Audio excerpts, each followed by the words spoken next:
This content is AI generated for informational purposes only and should not be directly used for clinical decision-making. Hello, and welcome back to the Neurosurgery Hub podcast. I'm Dr. Aris, Senior Attending Neurosurgeon. And I'm Dr. Alara, Research Fellow. Today we're looking at a fascinating new study from the 2026 edition of World Neurosurgery titled Evaluation of a 3D Simulation Model for Unilateral Biportal Endoscopic Lumbar Discectomy, a validity study and residency training. This is a timely topic, Alara. Unilateral Biportal Endoscopic Surgery, or UBE, has really gained momentum recently as a minimally invasive technique for various lumbar spine pathologies. But, as anyone who has picked up the endoscope knows, the learning curve is notoriously steep. Exactly, Dr. Aris. The abstract of this study highlights that very point. Because the learning curve is so demanding, there is a critical need for structured training before a resident or a fellow ever touches a patient in clinical practice. This paper specifically looks at the educational validity and reliability of a new 3D simulation model designed for UBE lumbar discectomy. And they didn't just look at whether it felt real. They used Messick's validity framework.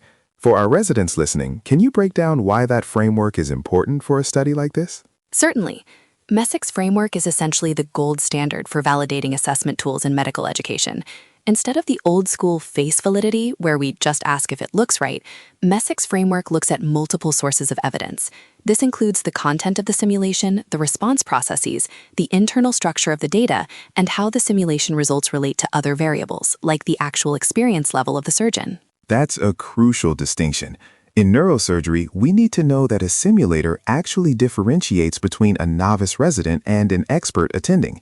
If a first-year resident performs the same as a senior attending on a 3D model, the model isn't providing construct validity. What did the study find regarding the UBE model specifically? The study focused on evaluating both the educational validity and the reliability of the model. By using this 3D simulation, they aimed to create a bridge for residents. The UBE technique is unique because it uses two independent portals, one for the endoscope and one for the working instruments.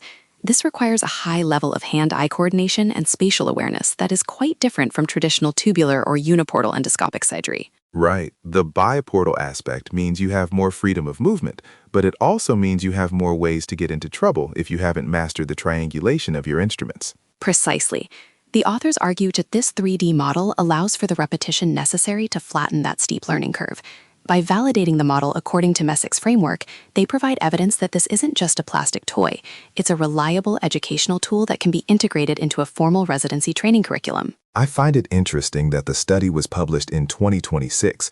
It reflects where we are headed, moving away from the see one, do one, teach one model and moving toward a simulate many before doing one approach.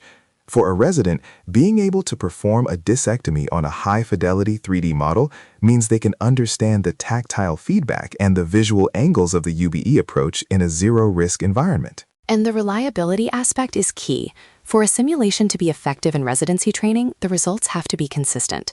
If a resident performs the procedure multiple times, the model needs to provide a stable environment to measure their improvement accurately. Did the paper touch on how this might change the way we certify surgeons for UBE? The abstract suggests that because this study confirms the validity of the model, it sets the stage for structured training required before clinical practice.